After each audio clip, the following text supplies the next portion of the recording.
Hi everyone. This is the first of a number of presentations that we at Farsight call Reflections. Now these reflections are designed to help our audience understand what we do at Farsight using remote viewing with respect to what is happening in the world more generally. Now as you know, we have published a number of videos that we consider to be public negotiations with extraterrestrials. Now, we don't believe in secrets at Farsight. Things that are done secretly are almost always detrimental to humanity more generally. Secrets lead to people trying to do things that they otherwise would not have tried to get away with had others known what they were up to. And when it comes to the subject of interacting with extraterrestrials, that is a problem, big time. Secrecy is the name of the game when governments deal with any topic relating to extraterrestrials. But this does not only apply to governments. Many extraterrestrials also like to do things secretly, and they even like to convince governments to go along with their secrets. The outcome is predictable. Things get done that end up being horrific, things that would never have been done had people been told what was happening from the outset. Here at Farsight, we use remote viewing to help end secrecy, to tell people what has happened in the past, and to create new things by publishing information that people can use to create a new and better reality. Truthfulness, vastly underrated. A good dose of it goes a long way. To use remote viewing to do this, we have invested a huge amount of time and money training people in how to do this. So the remote viewers that you watch in Farsight projects truly are the best of the best. You see, when you watch our remote viewing projects, we are showing you exactly what our highly trained remote viewers actually perceive firsthand. We are not showing you stuff that people tell us. This is the difference between first-hand perception and revelation. When you have someone tell you something, you have to know whether or not you can trust the person. Revelation involves a lot of trust. But when people have their own interests, sometimes conflicting interests, they can tell you a bunch of lies. And that is the problem with revelation. When you depend on other people telling you things, they can lie to you. So when you watch our remote viewing studies with sessions recorded live on video under totally blind conditions, you are watching something original first-hand perceptions. But then you have to compare that with other things that are told to you by others, and that is where the conflicts come in.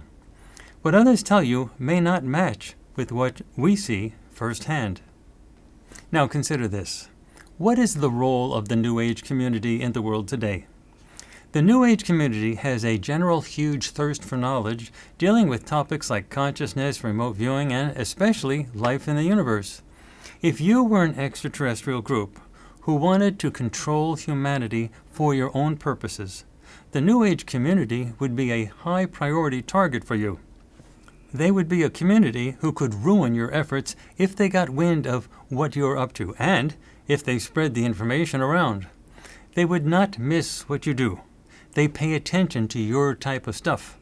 Now, other groups could be more easily controlled by controlling the information they get from official news sources and from governments, but the New Age community often does not trust governments or mainstream news. So they are a special problem. That is, if you are interested in controlling a planet's population. Well, one way you can attack this problem is to feed information into the New Age community. Since that community generally distrusts governments and mainstream news, you would have to feed the information into that community using sources that, one, you could control, and two, the New Age community would believe. Now, one obvious attack vector for this problem would be channelers. Think of it. In general, channelers exude innocence and openness. They have a huge desire to communicate with extraterrestrial entities, and they are enormously trusting. They are willing to completely open their minds to extraterrestrial entities with total trust, and then let these entities speak through them. Moreover, they are willing to do this hour after hour, day after day, year after year, building large audiences, and they are willing to do this with total innocence and good vibrations. Trustworthy to the end. And if you are an extraterrestrial wanting to control humanity, this is a free lunch. An opportunity too good to turn down. All you need to do is to convince the humans offering themselves as channels that you are a good person, honest, trustworthy, and sincere. If you watch Farsight projects, you will know that extraterrestrials have no problems or hesitancy tricking governments into making agreements and signing documents that are based on total trickery. The ETs are good at this, and if they are willing and able to dupe the President of the United States and his advisors and the leaders of other countries, do you think that they would have any trouble duping innocent and trusting channelers who are dropping all defenses and opening their minds willingly for you to use? If extraterrestrials want something, they will lie through their teeth to get it. It has happened time after time, and it is not going to stop happening. This does not mean that you cannot trust any and all extraterrestrials to ever be honest with you. Some ETs make an effort to be honest, but you need your own independent source of direct information to know things. You can never simply trust what anyone tells you. You always have to back up all information with direct perceptions that you control.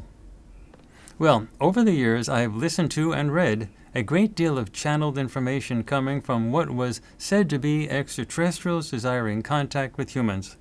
I have found much of that information to be intriguing and even fun.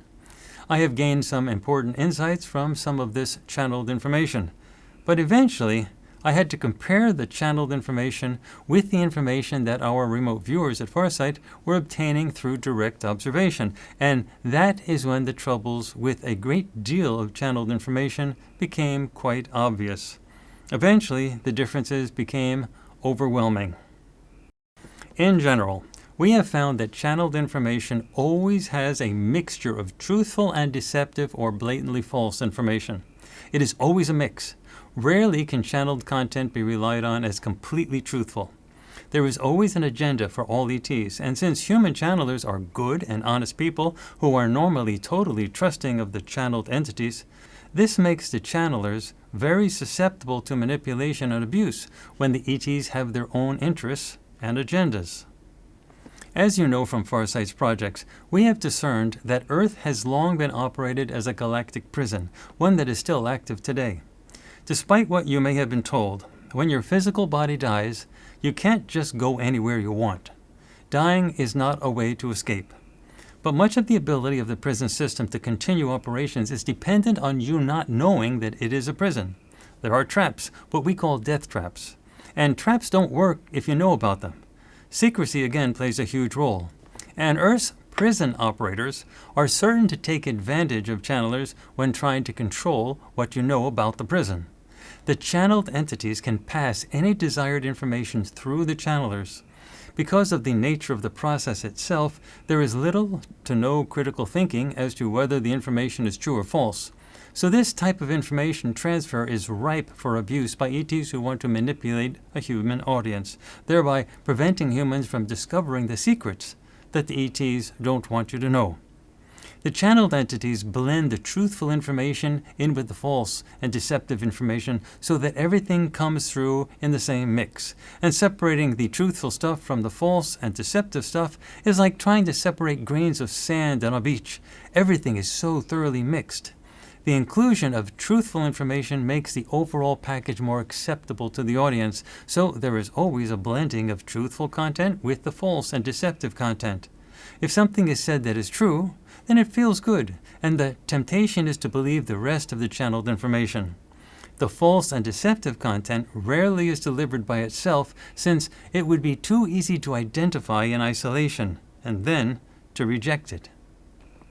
The basic idea is that some ETs are involved in maintaining the Earth prison system primarily so that they can continue to exploit the genetic and other materials available on Earth. They have an interest in diffusing all opposition to their activities. The New Age community is a direct threat to them, since that community is the most interested in ET activities. So it is necessary for the oppressor ETs to control the New Age community by directly feeding this community information that satisfies their hunger for information, while at the same time controlling the content of the information such that the ETs are presented as benevolent helpers. But the idea that humans are a young species that is in need of gentle and incremental ET contact is a myth.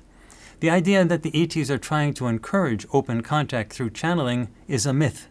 The goal is not to actually have contact, which could be done openly in a minute with physical ships and people if they really wanted to do this. The goal is to tease the human audience into thinking that contact is close, ever so close, but never to have it actually happen. It's always preparing for contact. The bottom line, the fundamental goal, is to maintain a brainwashing state of mind over humanity so that it collectively does not remember what happened to it, that all humans on this planet were forcefully placed here and exposed to amnesia processes that erased all memories of who they were and where they came from. It promotes a false ideology that the oppressor ETs are trying to lift up humanity to eventually join a benevolent galactic civilization. All this is falsehood. None of it is true. There are what you would want to call good ETs, but the ones running the prison system are not the good guys. The trouble is that most people have trouble differentiating the good guys from the bad guys, and that is what I want to talk about today. For example, the ideas spread by channeled information relating to densities and evolving upward to 4th, 5th, and 6th densities is partially true and partially a cover story for death trap harvesting. The reality is that a person's personality exists and continues to exist indefinitely. There is no time limitation to anything that exists. Everything that exists does so across all time and space. This is why remote viewers can perceive across time and space. They already exist in the here and now across all time and all space. There is no harvesting. There is no merger with a higher density that eliminates the personality. Nothing that exists in time and space can ever be destroyed. What exists now will always exist. One of the most detrimental ideas that is promoted by ETs who use human channelers to spike the information pool available to humanity involves the concept that evolving to higher level densities involves some sort of graduation, which implies an ending of something so that something new and better can happen. That is the key point that tells you that these ETs are working as oppressors within the Earth prison system. There is no graduation, no transformation from one density to another such that what was before no longer exists. This utilizes the concept of time as a device to create such an illusion. It ties into the idea of harvesting of souls that is a very common theme in the channeling literature. There is no harvesting. Every human or ET soul exists forever. It is not possible to kill a soul, human, ET, or otherwise. However, the idea of transitioning between densities reinforces the idea of terminating your current personality, and the channeling ETs make a tremendous effort across many human channelers to get you to accept this idea. Friends, they are trying to condition you to voluntarily accept the process of going through the death traps over and over. The oppressor ETs maintain the death traps as a secret, and again, a trap no longer works if it is no longer a secret. They will tell you that the death traps do not exist, that it is just a story. They will tell you that even if the Earth was once a prison, it is no longer, and when your physical body dies, you can go wherever you want. The story they are wanting you to accept is a story designed to prevent you from discovering the reality of their secret, the reality of your situation. By erasing your memories, you essentially end your current personality and start over. That is what they mean when they talk about harvesting or graduation. In the absence of being processed through the amnesia death trap system, your personality persists forever, and your personality will continue to evolve and change in a gradual manner. But your current you will still be around millions of years from now. Nothing ever dies. Nothing. And you of the past never goes away. Your future you will never go away. Of course you will evolve and you will improve. But there is no harvesting. There are only death traps that cause amnesia, and then you forget your past, and you think you are starting brand new for the first time.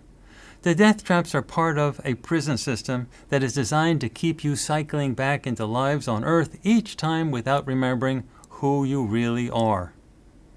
In the previous era, there was a great emphasis placed on reincarnation. That was also an attempt to get people to accept the idea of sequential lives with different personalities, all of which start over after the death traps processing. But now that is less in fashion, and the prison operatives have found that the discussion of moving between densities is more helpful. It is an easier sell. But again, there is some truth to the density idea, and again, this is the careful blending of truth and falsehood. Everything in the universe exists as energy. Both time and solid matter are very persuasive illusions, but energy is all that exists. We all exist as energy phenomena. This is not a New Age metaphor, it is a literal fact. The physics behind this is still not fully accepted by most mainstream physicists who still cling to some of the intellectual limitations of classical mechanics, but inroads have been made even within the physics community, and I saw one estimate indicating that approximately 20% of mainstream physicists, mostly younger ones, have accepted Hugh Everett's idea of multiple universes as a real thing. These intellectual changes take time, usually involving generational replacement, but the process is happening. So, with everything being a manifestation of energy mixing in infinitely complex waves of constructive and destructive interference, the idea of densities does make sense. It is not possible for what is called a superposition to seriously affect another superposition unless the waveforms that comprise each are compatible. So two people who interact must be made up of compatible waveforms, and as people change how they think such that they are no longer made up of compatible waveforms, they don't interact. In fact, if they are sufficiently different, they cannot interact because the physics of it makes it impossible. And that is what separates people at different density levels, which is a way of thinking about people who congregate at distinct and separate energy levels, or what you might call densities. Now, what we are doing here at Farsight is introducing new ideas to humanity, and these ideas will eventually change the way the collective of humanity thinks, and this will change the energy wave forms that comprise the earthly community. And that will make humanity less vulnerable to oppressive ET manipulation, including through channeling. So the ETs involved in channeling have a direct interest in stopping this from happening. They know that once humanity thinks differently, their dance is over and a new song begins, a song in which they must sit out the dance. That is how you free humanity. You change how humanity collectively thinks. Then, the channeled ET manipulative ideas will simply bounce off. Now, the story is often heard that third density existence is the cutting edge of the expansion of all that is. It is a realm where all that is experiencing being separated from source. And the story is designed to make humans feel like they're special, and that they volunteered to experience this separation from source. This is all a cover story to make it difficult for humans to remember that they were thrown into this state involuntarily by prison operatives who destroyed human memories by processing personalities through amnesia machines. Essentially, electroshock treatments that work on the level of the soul to disorient subjects by temporarily destroying their ability to perceive across time and space. The goal of the amnesia machines is to temporarily destroy the ability to communicate telepathically and to remote view naturally. Remote viewing is the normal way that a person's long-term memory works. A person simply perceives what was done in the past. So this entire story of voluntarily living lives separated from source is a lie. It is just a way to try to make the human population voluntarily accept their enslaved condition.